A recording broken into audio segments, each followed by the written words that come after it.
আমরা ওই ফিলিস্তিনে প্রবেশ করব, ওই মসজিদে আকসায় প্রবেশ করব ইনশাআল্লাহ। আজ হোক, কাল হোক, 50 বছর পরে হোক, 100 বছর পরে হোক, 500 বছর পরে হোক, যেই মসজিদে আকসায় এই জালেম, এই সমস্ত বর্বরচিত অত্যাচারীদের কোনো চিহ্ন থাকবে না ইনশাআল্লাহ। সেই বিজয়ের ভবিষ্যৎবাণী আমাদের রাসূল মুহাম্মদ সাল্লাল্লাহু আলাইহি সাল্লাম করে দিয়েছেন। আমাদের কাজ কি জানেন? আমাদের কাজ কয়েকটা। এক, আমরা আমাদের জায়গা থেকে রাতের আধারে উঠে আল্লাহ সুবহানাহু ওয়া তাআলার নিকটে দোয়া করব, আল্লাহ যেন আমাদেরকে সৎ ন্যায়পরায়ণ শাসক দেয়। মুসলিম উম্মার যেন আল্লাহ একজন নেতৃত্ব দানকারী নেতা দেয়, যারা মুসলিম উম্মার মাজলুমদের পক্ষে দাঁড়াতে পারবে। দুই, আমাদের কাজ হচ্ছে এই যে ছোট ছোট বাচ্চা যারা আজকে জন্ম নিয়েছে, এদেরকে ছোট থেকেই শিখাতে হবে যে এদের জন্ম হয়েছে মসজিদে আকসাকে মুক্ত করার জন্য, এদের জন্মই হয়েছে গাজার মুসলমানদের জুলুম থেকে মুক্ত করার জন্য। এই কথা, এই কষ্ট আমাদের অন্তরে, আমাদের পরবর্তী প্রজন্মের অন্তরে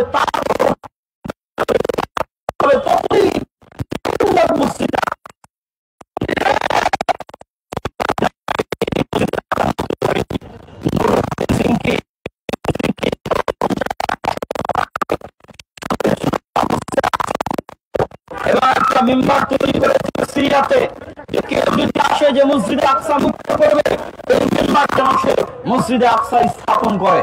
সুলতান সালাম আর মুসলমানদের এই পিছিয়ে থাকার জন্য আল্লাহর পৃথিবীতে যারা দুর্বল সৃষ্টি, আপনারা জানেন পৃথিবীতে মুসলমানদের ইতিহাসে যত যুদ্ধ হয়েছে, সকল যুদ্ধের ইতিহাস আপনারা পড়ে দেখেন। আমি আজকে বলছি, ইতিহাস পড়ে দেখেন, খুব কম যুদ্ধ এমন পাবেন যে মুসলমানেরা আগ্রাসী আক্রমণ চালিয়েছে। প্রত্যেকটা যুদ্ধের মূল ভিত্তি ছিল কোথাও কোনো মহিলাকে নির্যাতন করা হয়েছে, কোথাও কোনো মানুষকে অত্যাচার করা হয়েছে। সেই অত্যাচারিত নির্যাতিত মানুষকে বাঁচানোর জন্য মুসলমান মুজাহিদরা যুদ্ধে ঝাঁপিয়ে পড়েছে।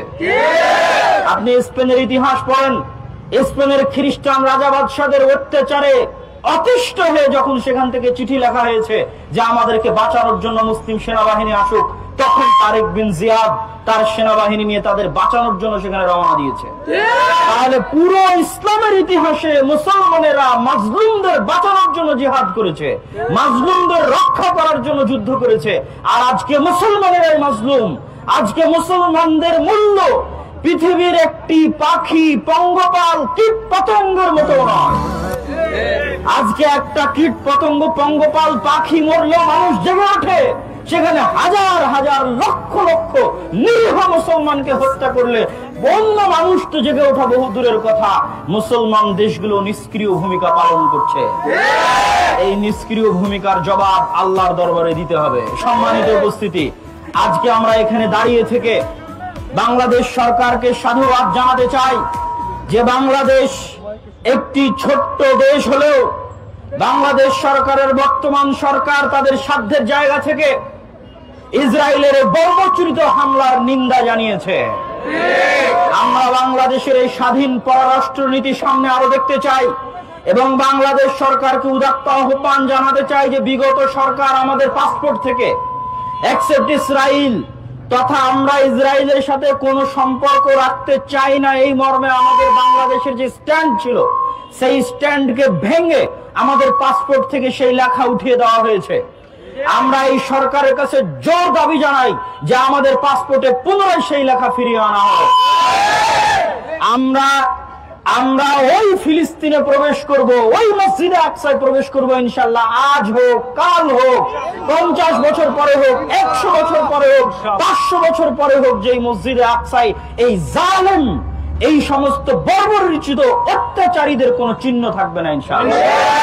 কর্মসূচিতে অংশগ্রহণ করার জন্য এসেছি, যার মূল লক্ষ্য এবং উদ্দেশ্য হচ্ছে, আপনারা সকলে অবগত আছেন বর্তমান পৃথিবীর সকল আইন কানুন, নিয়ম নীতি, বিধিবিধানকে বৃদ্ধাঙ্গুলি দেখিয়ে সকল কিছুকে উপেক্ষা করে যেই গাজার উপর গত 1.5 বছর যাবৎ বোমা হামলা চালিয়ে সমগ্র গাজাকে মাটির সাথে মিশিয়ে দেওয়া হয়েছে, সেই গাজায় কিছুদিন পূর্বে যখন যুদ্ধবিরতি বাস্তবায়ন করা হলো, তখন আমরা ধারণা করেছিলাম গাজাবাসী এই রমাজানের সেহরি এবং ইফতারি বিনা ছাদের নিচে হলেও, ধ্বংসস্তূপের নিচে হলেও শান্তি মতো তাদের রমজান তারা পার করতে পারবে, এটি আমাদের আশা ছিল।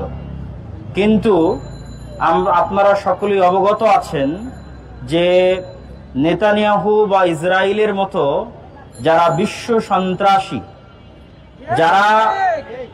যারা মুসলমানদেরকে সন্ত্রাসী বলে, তাদের লজ্জা হওয়া উচিত।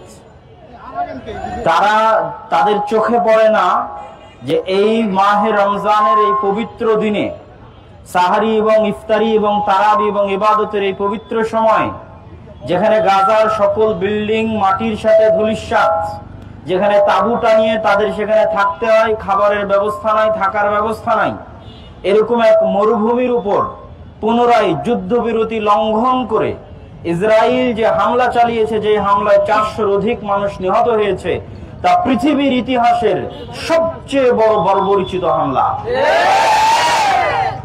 আমরা আজকে মাদার টেকা আহলে হাদিস জামে মসজিদের পক্ষ থেকে বনশ্রীর এই 10 তলার এখানে কয়েক হাজার জনগণের এই সমবেত স্থল থেকে আমরা দ্ব্যর্থহীন কণ্ঠে ঘোষণা করতে চাই, কোথায় গণতন্ত্রের সেই ধ্বজাধারীরা যারা সারা পৃথিবীকে গণতন্ত্রের দাস দেয়, তারা আজকে কোথায়? তাদের কি লজ্জা করে না যে তাদের গণতান্ত্রিক সিস্টেমে গাজার নির্বাচিত প্রধানমন্ত্রীকে কিভাবে ইসরায়েল হত্যা করতে পারে?